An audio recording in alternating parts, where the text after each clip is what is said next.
Ranger. Obviously, you know Walker, Texas Ranger, the big classic show starring Chuck Norris and alongside Clarence Gilyard and Sherry Wilson and Chuck Noblecam. It was sort of an iconic sort of Ranger type show and really highlighted the Central America, Texas, the whole sort of Western America sort of culture as well, and really made a star of the likes of Clarence Gilyard Jr. and brought Chuck Norris into everyone's day-to-day home. And one of our guests this evening, he played a bad guy in one or two episodes throughout his time in Walker, Texas Ranger, going square to square up against Chuck Norris himself, the one and only Andrew Divoff. Andrew, first of all, delighted to have us on air with us there today. And Andrew, Walker, Texas Ranger, when it came out in 1993, such a classic show, really a Chuck Norris sort of stardom show, and to be involved with anything that involves Chuck Norris, I suppose, first of all, you're going to be guaranteed an audience in terms of viewership, because America is Chuck Norris mad, as the saying goes, Central America. So to be involved in a project like that, I suppose, first of all, and as an actor, it's a paid gig, but it's also great publicity, I imagine, as well. It was indeed, and let me first of all, Jim, say thank you so much for having me on your show, and say I want to say to you, Dia Dit, to you and to your audience, thank you so much again for having me here. And yes, getting I remember finding out that I did in fact get that first episode. I was absolutely thrilled, and as you say, with a superstar, with a worldwide superstar, Chuck Norris, and I was a bit I was wondering what kind of person he would be just off screen, and I must tell you, I was so pleasantly surprised.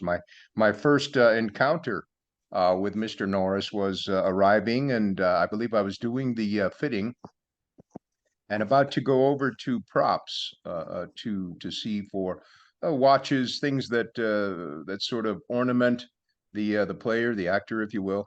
A gun in this case for me, a watch, a ring.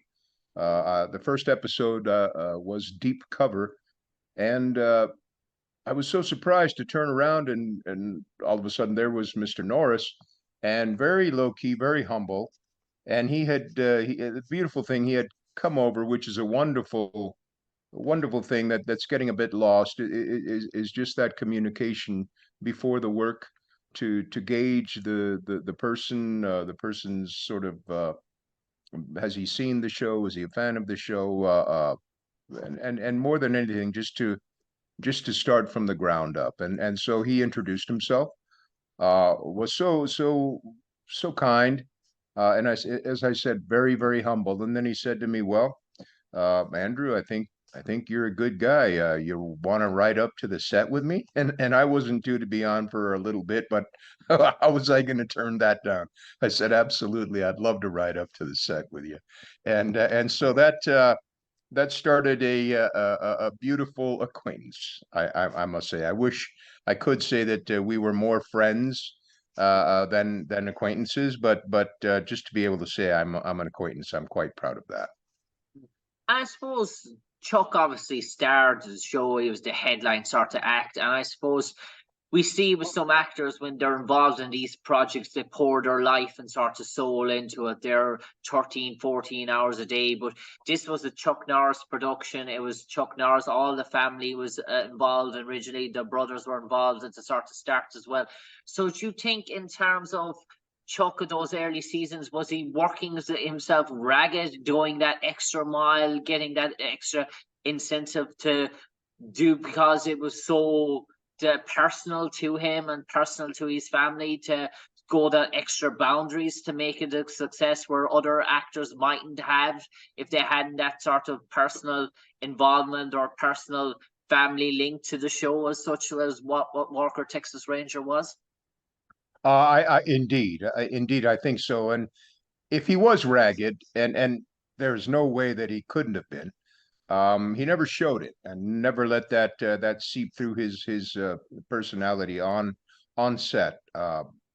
You know, the examples come from the top down when it comes to being on a set, as far as whether it's run well or not. And I must say, he everything came from Chuck, and yes, indeed, it was a family sort of effort. Aaron Norris directed me in one, perhaps two of those episodes. Um, but I have nothing but good things to say, and I would imagine that giving 110% all of the time came from Mr. Norris's background in the martial arts, which is absolute discipline, and it reminds me of something that an acting coach of mine said, Milton Katselas. He said that in absolute discipline, there's absolute freedom. So when you know your character, when you know certainly your dialogue, your lines, when you know the set, when you know the environment that you're in, you are free. You are free, even though you're sticking to a script. Now the sort of the acting, if you will, comes from a real place. And so Chuck provided that and was a champion of it, and it was wonderful to be on his set. Absolutely. I suppose, Andrew, when you go on this sort of set, you probably know obviously there's a good storyline in terms of the background, and you probably know the sort of team that's going, but you also know it's going to be high octane. You know, it's when it kicks off, it's really going to kick off in terms of that sort of fast-paced environment as well. So were you sort of intrigued in terms of the choreography, in terms of when those sort of eventual battles would take place and those sort of confrontations, and how would that play out as an actor for you? Because obviously your passion, obviously, and most of it would be reading lines, telling the story, but you're going into something now that is half of that, but half of it is more action-paced stunt environment that an awful lot of these fans are tuning in to watch as well. Yes. You know, I started my career as a stuntman. I started doing falls, doing fights, some driving. Um, I must say that I expected to hit the ground running. I expected to have to hit the ground running in a show in a Chuck Norris show, of course. And yes, you're absolutely right. I would, as I said, I would prepare myself. I would prepare the lines and the dialogue so that I could. For me, it was absolute. What we call it in school here, we called it recess. When the bell rang, you got to go outside and pretty much do, as long as you were kind to others, you pretty much do what you wanted, play wherever you wanted, and so the playing part of playing as an actor and then getting to play as an action actor in this particular series. What a blast! What a blast! And I would always come into town, and I remember one of the utility stunts, and a friend, I say to this day, Tommy Rosales.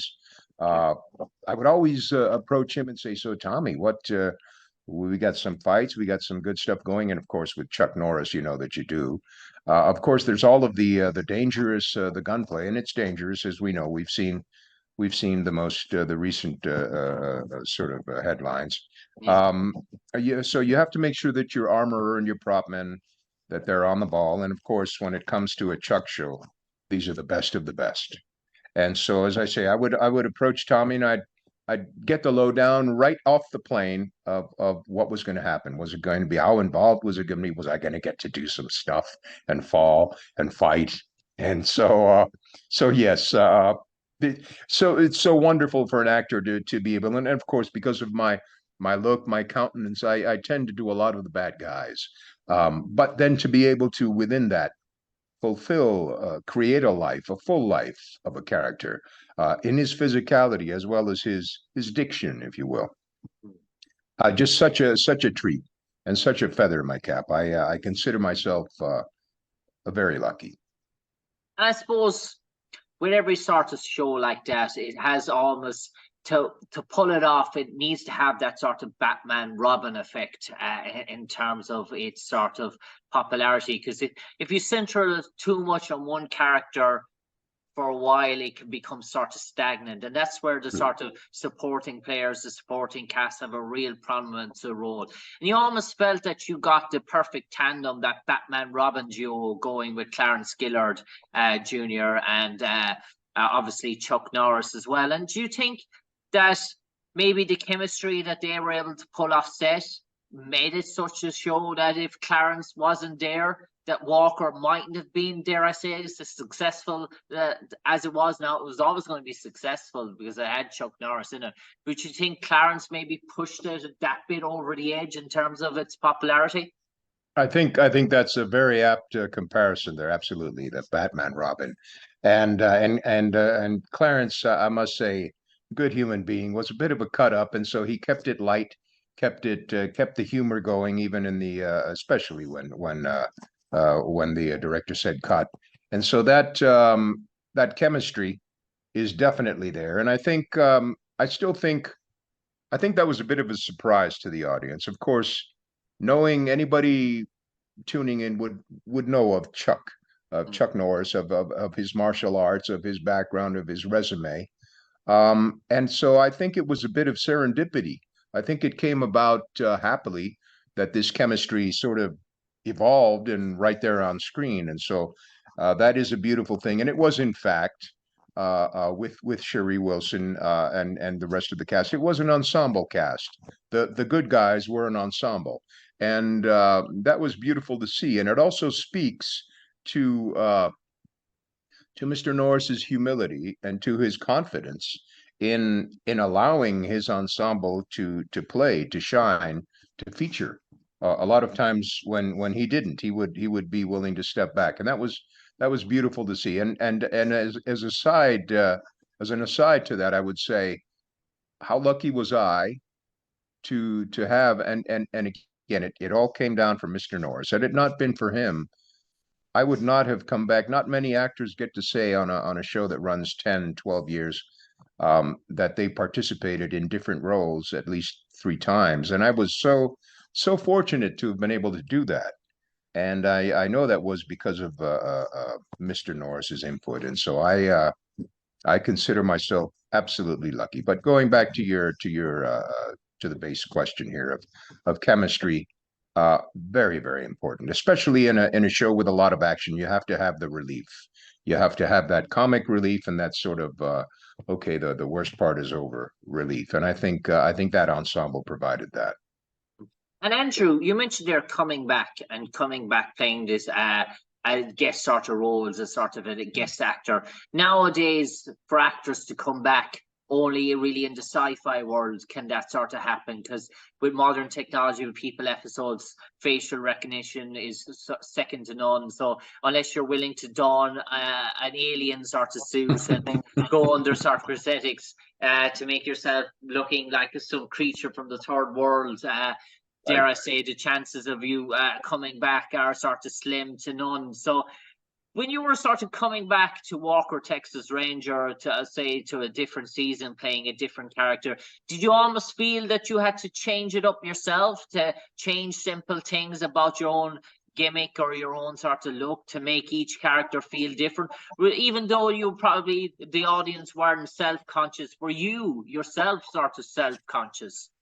There's of course coming back. Had it been coming back as the same character, of course, that would have just been a development, an evolution of that character.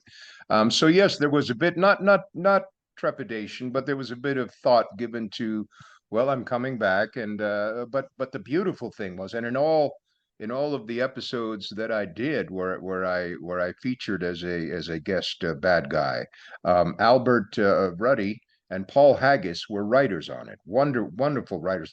Are you kidding? Albert S. Ruddy.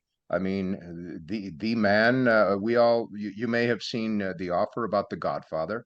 Well, that was Albert's project. And then Paul Haggis. What a wonderful writer he is as well. He went on to produce a show called Easy Streets, and he called me in from that. So, as to your question about a lot of the thought, a lot of the work is done by the writers, and the beauty of that is that once they have written and they basically gift you their words to do with what you will, what the character will, obviously always keeping it in character. But I never found myself I suppose intimidated would be the word about coming back in a different character. I just knew how lucky and I knew how happy it made me that Mr. Norris had that confidence in me, had the trust, and so I knew that the show was written very well. It was received very well, and so it was a challenge, but one that I always looked forward to. Yeah. And one thing that really struck me, Andrew, and I know this is probably going off a bit topic in terms of, but just in a broad view, that Walker, Texas Ranger, it really tapped into that Native American thing that Chuck tried, that sort of Native Indian sort of thing, which no really sort of show in the 70s, 80s, or 90s sort of dared even look at that sort of principle. But Chuck was like, let's tap into this. Let's make a connection here to the Native American, to the Native sort of Indian as well. And it really got people saying, wow, it got people's intrigue, really. And it sort of captivated an audience in terms of that, because it made people say, didn't expect to see that coming, that sort of angle. And it really sort of brought on home because it was something different, really, than the North. Yes. I think you can see the love for the West, and especially the Southwest in Walker, Texas Ranger, and you can see that yes, that is part of again, it comes down from the top. That is, I imagine Mr. Norris knew the show was going to be worldwide popular, and he also knew that the world has this fascination with our West, with the American West, especially the Old West, but its evolution, its progression into modern day, and I think for Chuck to make that, to feature that, I think is brilliant, and I think it's a bit of a doff of the cap, if you will, to the audience, saying that, by the way, we know that you know where we're filming this. We're going to tell you a little bit about the environment, a little bit about the history, and he does. He has that rapport with the Native Americans in the show, and I think in a very interesting way, up until 2000, which is just roughly before 9/11 for us. I think it was a bit of a zeitgeist for our time. It was a bit of, if you wanted to see sort of in popular culture what was going on, I think Chuck Norris, I think he captured a lot of that in his show in Walker. And of course, at that time, we remember that, of course, Miami Vice came out of that, and all of it being based on bad guys and drugs. And those were the days. Those were the days when that was most prevalent. And then, of course, we've had an evolution where it almost comes back around and focuses back micro into the what's going on, the bad stuff that's going on in our local community. Um, and I think that, as I say, I think you can look at a show like you can all 10 years of it, 11, and you can see the evolution sort of pop culture, of society, of what was going on in the day. So, but I am, well, we all know the Rangers, the Texas Rangers, are famous and have been, and were around when we started to move west. They were also around. They were the sheriffs. They were the sort of mercenary cops, if you will, of the day, and have come to be renowned, just like the mounted police of Canada. Yeah. Well, the Rangers of the States are known worldwide. And I suppose, Andrew, in terms of the 80s and 90s, obviously, it's sometimes people forget when they talk about these projects that this is a profession for you. This is your livelihood. So once a project finishes, you're looking for the next opportunity. You're looking for the next sort of role. There's no time at that moment to dwell and reflect, because obviously you're looking for the next sort of what's going to bring the income to the table, what's going to pay the bills, what's going to the next sort of line and attitude. But when you have Walker on your resume and you're working at that time with your talent agent and your manager or something, does it, having that under your credits, does it open doors? Does it open opportunities in the near aftermath of it? Did you find after doing Walker once or twice, that other opportunities came your way, other avenues or doors opened for you that mightn't have opened otherwise if you hadn't had that main sort of villain appearance on Walker, Texas Ranger? I think so. They're two sort of I'll give you two answers. So as far as of course, because of my look, my countenance, the bad guy, love doing that. And yes, once the show ends, it's a bit like over here when I refer to it as yearbook day at school, where you take your yearbook around and you say, "Will you sign it, please?" And I'll see you over the summer, and we'll catch up, and we'll stay in touch. And the beautiful thing about that is that you don't always manage to stay in touch, but when you run into someone after, say, 10, 15 years, it's as if it had been a couple of weeks ago, and that's really the beauty of it. As to your question regarding did it help getting on a series like Walker? Absolutely, absolutely. And what it does is it's a threshold for an actor to get into a show, a network show. At that time, of course, now their streaming is so prevalent, is sort of, I would say, on a par with what comes out of the networks, the shows that we can see and that are produced. So yes, having crossed that threshold, getting into a network show was a big feather in the cap, absolutely. And as I mentioned before, Paul Haggis, for instance, the writer on Walker, on my 3 episodes, as a matter of fact, produced his own show called Easy Streets. And the beauty of being able to play, and especially in my case, being able to do accents and so forth, is you inform others that might think, you know what, that might not be a bad casting for what I have in mind. And as it turned out, it was a French role, a French Canadian. Frenchie was his name that I played in Easy Streets. And Mr. Haggis produced and wrote it a beautiful series. Ken Olin from 30 something was also a producer on it. But yes, there's no question that getting into a network show is a big step up and does indeed help. And again, going back to the players and the beauty, the beauty is that yes, you have to move on, but there are friendships that are made. I remember in one of the episodes, Alan Graff was in the episode. He is a stunt coordinator and actor as well, and he was in another 48 hours. And so it's always beautiful to see these players moving around, much like a traveling show, and running into each other, but always there for the show, always there to make the thing that they are part of whole and better.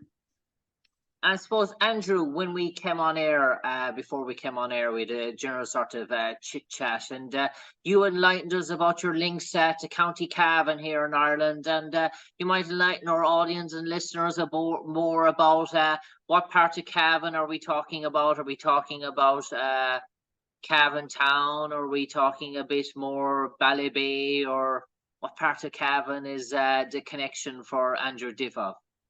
Brother Jim, I wish I could tell you that. Okay. I sadly I cannot. I've been over twice to Dublin to try to effect my paperwork, getting my Irish citizenship. Um, the only thing that I know, a few things about Cavan, is that it is landlocked in a place on the Emerald Isle where everything has these beautiful cliffs and views and ocean. I look forward to getting over there and meeting. I still have family there. Uh, the Lynches, uh, and my grandfather. His name was Daniel John Lynch, and came over to the States. I believe he would have been perhaps 11 or 12, and began working. Came to New York and began working. Eventually, ended up in South America, where my father, of Russian heritage, Russian descent, had met so his wife through his boss, which was my grandfather. I've totally confused you, Jim. I'm sorry. I'm It's running you in fine, it's circles fine, here. it's fine. We're getting this Russian sort of Irish, sort of American sort of favor to it. It almost feels like a Yes, James Bond movie we're talking yes, about here. yes. People ask me. They say, so what's your heritage?" I say, "Well, I'm Irish and Russian." And then I say, I don't cuss, I don't drink, I don't like poetry. I don't tell jokes. Of course, I'm kidding, Jim. Yeah, and I suppose Andrew, in terms of that and sort of such sort of lineage as well, in terms of, do you think maybe TV series that we were talking about called classics, and the intro was called classics, and some of the series that came out in the 80s and the 70s and the 90s, so legendary to this day, that now Hollywood producers, directors, 20 years on, they're sort of struggling for material. The quick fix is, oh, we need a movie. What can we do? Let's look back at Kojak, Teddy Savalas. Can we make a movie out of this? Can we make quick book out of this? And some of those legendary sort of shows, they've really butchered them, dare I say, when they've tried to make movies out of them. I think of Starsky and Hutch, with the great Paul Glazier and David Soul. They tried to make a movie out of that, and they put Owen Wilson and Ben Stiller into it. And dare I say, the best. It was almost a disrespect to Central America in terms of what the massive sort of following that. Same sort of thing. I mentioned the A-Team as well, taking it and putting an Afghan sort of feel to it. Why do you think that is, Andrew? That, dare I say, that company producers and directors these days, that they're looking at these classics, and instead of paying homage to them and replicating what they are doing, they're almost putting a sort of a novelty sort of feel to them, and it's really insulting in some ways. It is, and it's insulting because we remember it one way, I suppose, and then we're presented with the same idea, presumably, but it sort of shocks us what we're looking at. I would say that, and this goes back to time prehistoric. It's all about the story. If a story is good, and if it's recognized, if it's known, if there is a certain amount of an audience who remembers it, has traveled with it, has grown 15 or 20 years beyond it, well, you have an audience there, don't you? You have something to serve them, if you will. And so what you do is you come up with a story, and probably just a minor variation on a theme of a story that's been around forever. You give it the name that people are familiar with, and hopefully you bring in a new audience, a new generation to it. So I understand the reaction to do that, but I think that in most cases you're right, Jim. They fail us. It's not. I suppose some of the production teams may think, well, it's been enough time. If we present a new twist to it, if there's a new sort of a variation on it, nobody will really notice, and they may even appreciate the fact that it's had this evolution. That's a big bet. Sometimes it works, rarely, but more often than not, it's a sort of a tongue-in-cheek, When you're kind of a trying wink, to wink.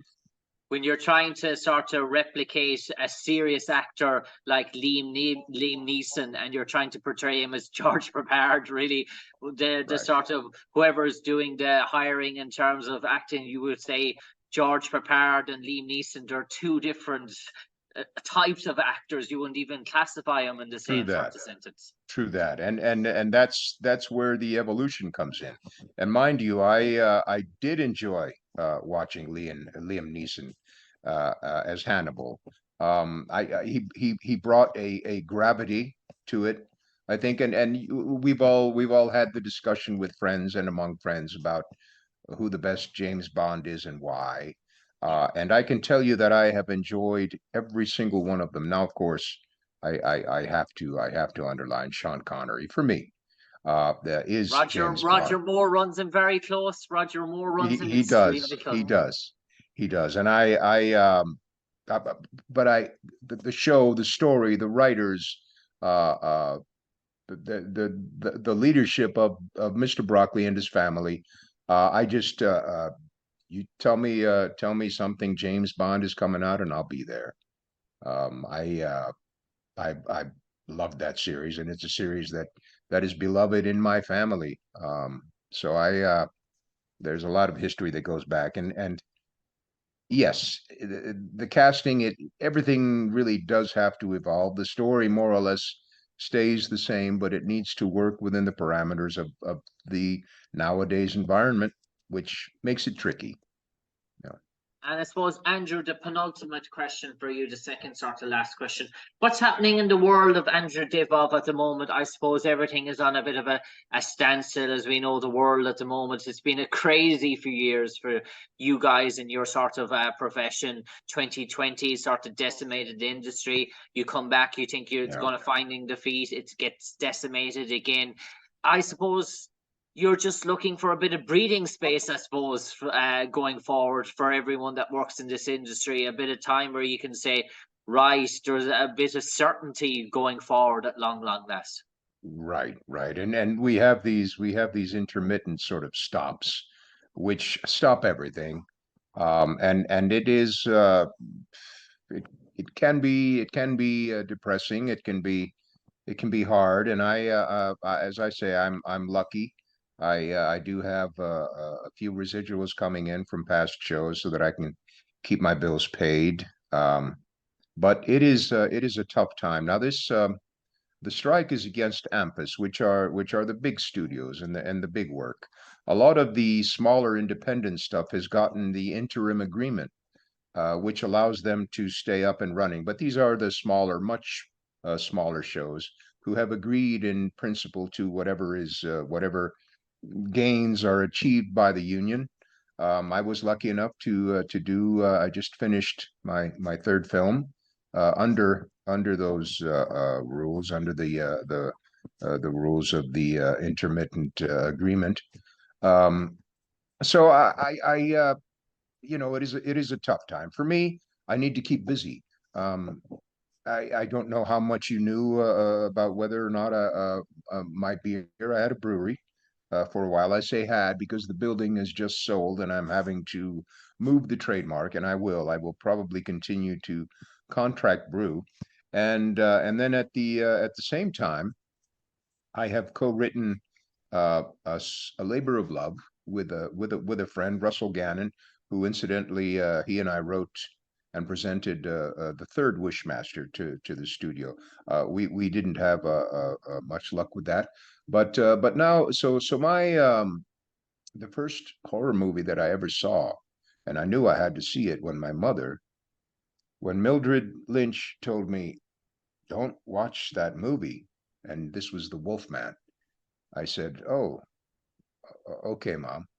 And of course, I snuck out of bed that night at about 2 in the morning and watched The Wolfman and was fascinated. And so I've written an homage, a tribute to The Wolfman, to Lon Chaney Jr. and to the story that so affected me. Really, the first horror movie that I saw as a kid. So I've just completed that, and we're getting it out and about. And so I stay busy as we must, you know, especially when we encounter headwinds. Okay. And on that note, Andrew Divoff, for the final sort of question, putting to you now on the spot, say for the last sort of 30 seconds or so, if you could summarize your time on Walker, Texas Ranger in terms of memories, in terms of the laughs, the jokes, the camaraderie, if you could sum it up into 2 sentences, what would you like those 2 sentences to read? First of all, Jim, my math really sucks. So there may be three sentences. Okay. First and foremost, I just, as I told you, I found Chuck Norris to be so wonderful, so humble, and so engaging. I always looked forward to coming back. And whenever I was on the show, as I mentioned during our talk, I would seek out my brothers, my stunt brothers, uh, to hang with them, to have dinner with them, to get advice from them, to learn from them. And in a way, it was like immediately being received as a friend. And so I will always remember it, as I say, for Mr. Norris's kindness, his humility, and for the fact that whenever I was there, I knew I had to hit the ground running. Okay. On that note, Andrew Divoff, thanks for joining us this evening to share your memories of your guest roles appearing as a bad guy in numerous episodes of Walker, Texas Ranger, the classic TV series starring the one and only Chuck Norris, Clarence Gilyard Jr., Sherry J. Wilson, Chuck Nobletown, to mention Judson Mills, Nia Phillips, to mention just a few. Great to see you tangle the wires and cross swords with Chuck Norris many times in the past. And hopefully, please God, you'll get to square up one more time and have one more dance with the ultimate badass. But for the moment, from me, Andrew Divoff, from me, Jim Conlan, to you, stay safe, take care, and God bless, sir. Thank you so much, Jim. And to your audience, thank you for tuning in and thank you for your time, brother. Okay. Cheers, Andrew. Take care. Cheers. And you too.